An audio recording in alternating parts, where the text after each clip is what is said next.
साथियों नमस्कार। आज हम इस वीडियो में चर्चा करेंगे कि पति की संपत्ति में पत्नी को कितना अधिकार है, अर्थात पति की संपत्ति में पत्नी को कितना कानूनन अधिकार है। अगर पत्नी की खुद की स्व अर्जित या सेल्फ एक्वायर्ड प्रॉपर्टी है तो पत्नी की स्वयं की ही प्रॉपर्टी कहलाएगी।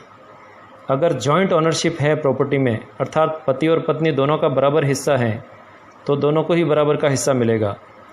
यदि महिला ने अपने पैसे से पति के नाम पर संपत्ति खरीदी है तो सिविल सूट करके टाइटल क्लेम करना पड़ेगा और साबित करना पड़ेगा कि संपत्ति उसने स्वयं के पैसे से पति के नाम पर ली है, तभी संपत्ति में अधिकार मिलेगा और इस तरह से वो अपनी संपत्ति में अधिकार पा सकती हैं।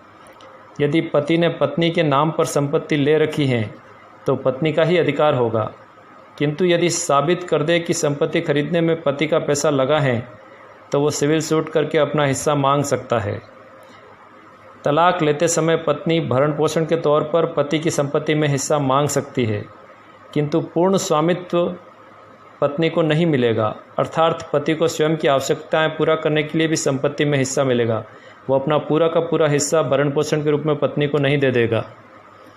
जिसके नाम पर टाइटल है, प्रथम दृष्टया संपत्ति का स्वामी वही होगा, यही संपत्ति के कानून कहते हैं, जब तक कि सिविल कोर्ट के डिक्री के माध्यम से इसके विपरीत साबित नहीं कर दिया जाता। तब तक प्रथम दृष्टया जो टाइटल ऑनर हैं वही संपत्ति का स्वामी कहा जाएगा। यदि कोई पत्नी एवं पति अपने वैवाहिक जीवन से खुश नहीं हैं तो कानूनी प्रक्रिया पूरी करके तलाक ले सकते हैं।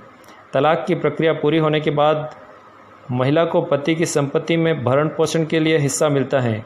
यह पति की आय एवं उसकी हैसियत के आधार पर साक्ष्य के माध्यम से कोर्ट तय करती है।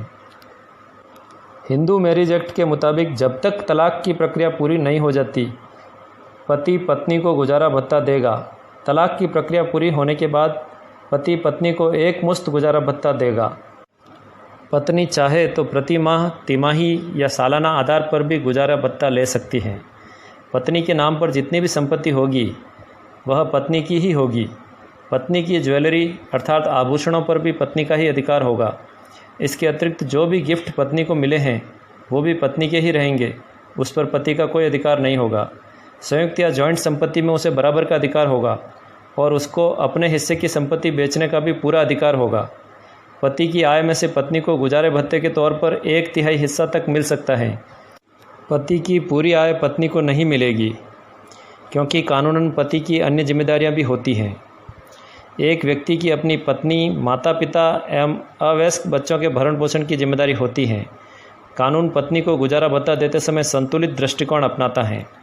कानून पत्नी को भरण पोषण का अधिकार देता है, किंतु पति की संपत्ति में से पूरा का पूरा एब्सोल्यूट ऑनरशिप पत्नी को नहीं मिला हुआ है। पत्नी को अपने भरण पोषण का अधिकार है एवं अपने अवयस्क बच्चों के भरण पोषण का दावा भी वो पति से कर सकती हैं।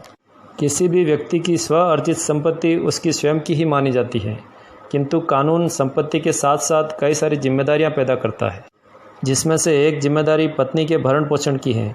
पत्नी का भरण पोषण नहीं किए जाने की दशा में पत्नी गुजारा भत्ते के तौर पे भरण पोषण मांग सकती है और कोर्ट से संपत्ति के अंदर अधिकार मांग सकती है। साथियों, अगर आपको हमारा ये वीडियो पसंद आया हो तो कृपया हमारे चैनल को सब्सक्राइब और शेयर करना मत भूलिएगा। अगले वीडियो में कुछ नए कानूनी प्रश्नों के उत्तर के साथ फिर मिलते हैं। तब तक के लिए धन्यवाद। जय हिंद, जय भारत। साथियों नमस्कार।